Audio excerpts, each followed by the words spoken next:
ഇടുക്കി ദേവികുളം താലൂക്കിൽ പട്ടയം നൽകി വർഷങ്ങൾ പിന്നിട്ടിട്ടും ഇതുവരെ ഭൂമി ലഭിക്കാതെ 170 കുടുംബങ്ങളുണ്ട്. എപ്പോൾ വേണമെങ്കിലും ഇടിഞ്ഞു വീഴാറായ ലയങ്ങളിലും കൂരകളിലുമാണ് പട്ടയം ലഭിച്ച ഈ തോട്ടം തൊഴിലാളികളുടെ താമസം. കച്ചേരി സെറ്റിൽമെന്റ് എന്ന പേരിൽ റവന്യൂ വകുപ്പ് പതിച്ചു നൽകിയ ഈ ഭൂമിയിൽ കൂടുതൽ ഭാഗവും ചതുപ്പ് നിലം കൂടിയാണ്.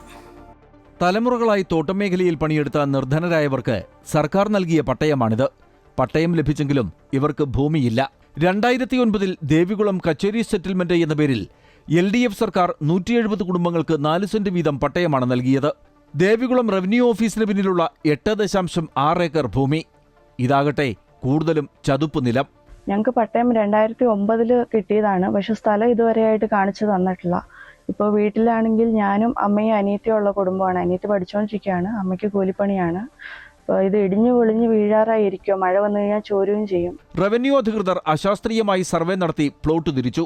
വാസയോഗ്യമായ ഇടങ്ങളിലൊക്കെ കയ്യേറ്റക്കാർ താമസവുമാക്കി.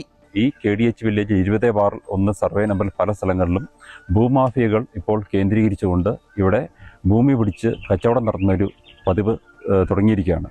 ഇതിനെതിരെ ഉദ്യോഗസ്ഥർ ശക്തമായ നടപടിയെടുക്കണം. ചോർന്നൊലിക്കുന്ന എപ്പോൾ വേണമെങ്കിലും ഇടിഞ്ഞു വീഴാവുന്ന ലയങ്ങളിലും ക്വാർട്ടേഴ്സുകളിലുമാണ് ഇപ്പോഴും പട്ടയം ലഭിച്ച ഈ നിർധന കുടുംബങ്ങളുടെ താമസം. അമൃത ന്യൂസ്, ഇടുക്കി.